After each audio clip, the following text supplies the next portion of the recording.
بانی P T I نے cipher اور توشہ خانہ کیس میں سزا کے خلاف اپیلیں دائر کر دی.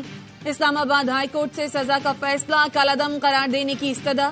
کیس کے حتمی فیصلے تک سزا معطل کر کے رہائی کی الگ درخواست بھی دائر کر دی.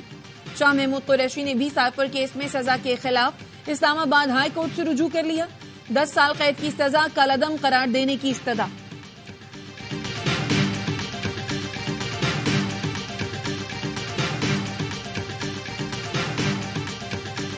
جنرل فیض کی بات کی. دوسرا تو جنرل فیض پشاور کے کور کمانڈر تھے, ان کا کوئی رول نہیں تھا. اس عدم اعتماد کا سب سے بڑا فائدہ مولانا فضل الرحمان صاحب کو ملا. 4 وزارتیں انیسویں میں جب مولانا فضل الرحمان نے جو ڈیر اسماعیل خان سے سیاسی سفر شروع کیا اسلام آباد تک اور پھر ترکی اور بینکاک تک پہنچے, تو وہ جو ہے مرونمینہ تھی پی ڈی ایم کی حکومت میں آنے کے بعد جب ان کو وزارتیں ملی. تحریک عدم اعتماد میں فیض حمید کا کوئی کردار نہیں تھا. عدم اعتماد کا سب سے زیادہ فائدہ مولانا نے اٹھایا. انہیں اعتراض تھا تو ساتھ نہ دیتے. سب مزے لینے کے بعد ان باتوں کا کیا فائدہ؟ فیصل کریم کنڈی کہتے ہیں یہ الیکشن کے پی سے ہارے اور چیف سینسر رہے ہیں. ریاست نے ہمیں بتایا 9 مئی کے واقعات ملک دشمنی کے مترادف ہیں. آج 9 مئی میں ملوث افراد وزیراعظم اور وزیر اعلیٰ کے امیدوار ہیں. ندیم افضل چند بولے پنجاب میں پیپلز پارٹی کے ساتھ اچھی خاصی ڈکیتی ہوئی, پھر بھی ہم نے پاکستان کی بات کی.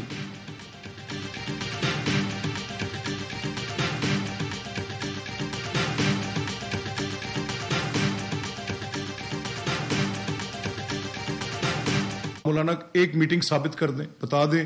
میں کہہ رہا ہوں مولانا یہ آ کر ثابت کر دیں کہ کوئی ایک میٹنگ جس میں وہ کہہ رہے ہیں کہ جس میں کہا کہ جنرل باجوہ نے جنرل فیض نے کہا کہ تحریک عدم اعتماد ڈال دو. کس کے ساتھ وہ میٹنگ ہوئی, کس کو کہا گیا؟ وہ میٹنگ کیا مولانا کے ساتھ ان کی ہوئی؟ مولانا ثابت کر دیں. مسلم لیگ نون نے بھی مولانا فضل الرحمان کے بیان کو جھٹلا دیا. مالک احمد خان کہتے ہیں تحریک عدم اعتماد سیاسی قدم تھا. اس اجلاس میں بطور پارٹی ترجمان میں شہباز شریف کے ساتھ موجود تھا. میں نے تو سنا تھا قمر جاوید باجوہ نے کہا تحریک عدم اعتماد نہ کرو. مولانا فضل الرحمان نے کہا تحریک عدم اعتماد سے کیوں منع کر رہے ہیں؟ آپ ہمیں پیچھے ہٹنے کے لیے کیسے کہہ سکتے ہیں؟ فیض حمید تو وہاں پر نہیں تھے, وہ تو اس وقت کور کمانڈر تھے. تحریک عدم اعتماد کسی کے کہنے پر نہیں, سیاسی مشاورت سے لائی گئی تھی.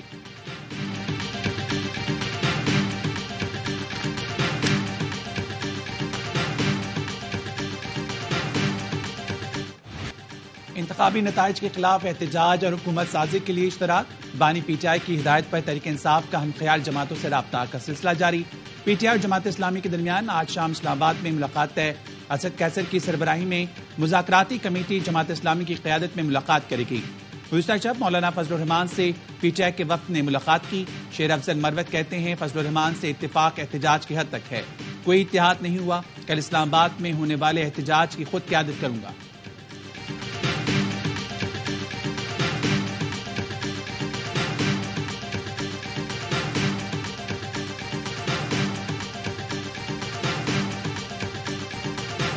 جس رہنما کی جمعہ 4 دن آپ سو کال لیڈر بنے ہیں, آپ کے کرتوت میں جانتا ہوں. پاکستان میں ڈیجیٹل دہشت گردی اس الیکشن میں آپ پھیلا رہے ہیں. سلمان اکرم راجہ نے الیکشن کی رات آر او دفتر پر دھاوا بولا. میونسپل کارپوریشن کے لوگوں پر تشدد کیا. وہ کس حیثیت سے آر او کے دفتر گئے تھے؟ رہنما استحکام پاکستان پارٹی اون چودھری کہتے ہیں الیکشن میں کامیاب ہوا ہوں. 9 فروری کو میرا نوٹیفیکیشن بھی جاری ہوا. ایسا ماحول پیدا کیا جا رہا ہے جیسے ظلم کہیں اور, مظلوم کوئی اور ہے. ان کا موقف ہے جو فارم 45 ہم دیں وہ غلط, جو یہ دیں وہ ٹھیک ہے. انہوں نے ای سی پی کی فیک ویب سائٹ بنائی ہوئی ہے. میرے پاس تمام ریکارڈ موجود ہے. الیکشن کمیشن جو دستاویزات مانگے گا دوں گا.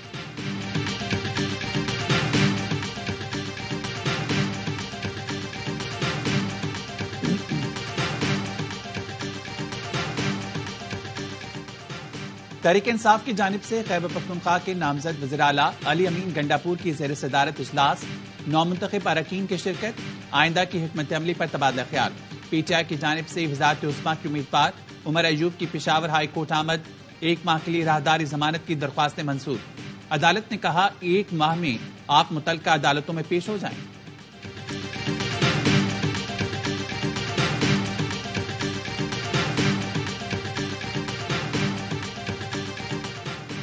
الیکشن کمیشن نے این 15 مان صحرا سے نواز شریف کی عذرداری بحال کر دی. سماعت 20 فروری کو ہوگی.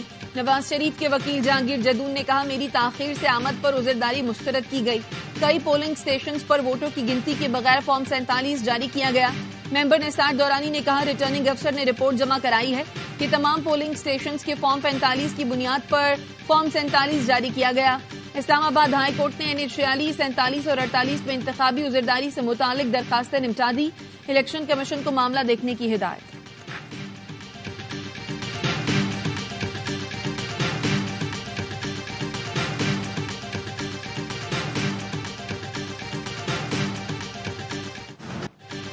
عام انتخابات میں مبینہ دھاندلی کے خلاف GTA کا جام شور احتجاج. مسلم لیگ فنکشنل کے سربراہ پیر پگارا, JUI رہنما راشد سومرو, سندھ یونائیٹڈ پارٹی کے زین شاہ, ایاز لطیف پنیجو, ڈاکٹر قادر مکسی اور دیگر خطاب کریں گے. دھرنے کے باعث M9 موٹر وے پر ٹریفک معطل.